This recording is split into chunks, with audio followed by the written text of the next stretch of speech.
1,75,000 నా తొలి వేతనాన్ని నేను అందుకున్నాను. ఈ ఫస్ట్ శాలరీ నేను ముఖ్యంగా ముందుగా ఒక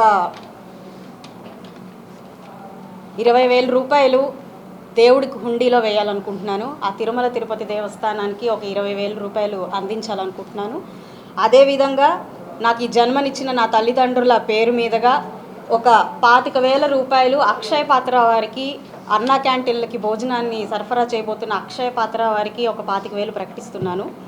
అదేవిధంగా నాకు పునర్జన్మనిచ్చిన, అంటే ప్రజాసేవ కోసం పునర్జన్మనిచ్చిన చంద్రబాబు నాయుడు గారికి, నన్ను నమ్మిన లోకేష్ అన్నగారికి, అలాగే నన్ను ఆశీర్వదించిన పవన్ కళ్యాణ్ గారికి, వారి పేర్ల మీదుగా రానున్నది చలికాలం కాబట్టి ఒక 10,000 రూపాయలుకి గాను ఒక 50 బ్లాంకెట్స్ని లబ్ధిదారులకి, అవసరమైన వారికి అందజేద్దామని అనుకుంటున్నాను. అలాగే ఇక మన ఈ కాన్స్టిట్యుయెన్సీ పరిధిలో సచివాలయానికి 10 మొక్కలు చొప్పున 10,000 రూపాయలకి విలువైన మొక్కలని అందజేయాలి అని అనుకుంటున్నాను.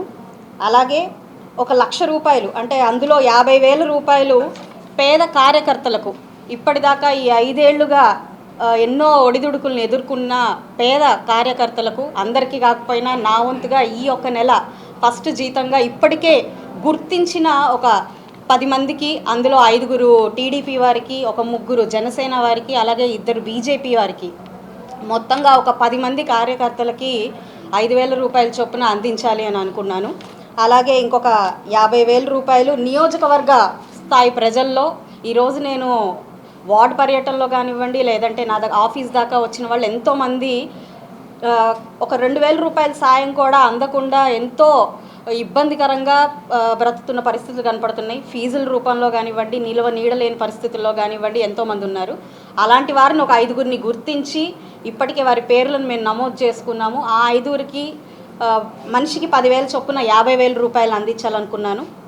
అంటే పూర్తిగా 1,75,000 ఈరోజు ప్రజలకి, కార్యకర్తలకి, ఆ భగవంతుడికి, నన్ను కన్న తల్లిదండ్రులకి, అలాగే నాకు ఆశీర్వాదం ఇచ్చి నన్ను ఈరోజు ఇలా సేవా కార్యక్రమంలో నిలబెట్టిన పార్టీ అధినేతల పేర్ల మీదుగా ఈ డబ్బు మొత్తం కూడా ఉపయోగపెట్టాలి అని అనుకుంటున్నాను.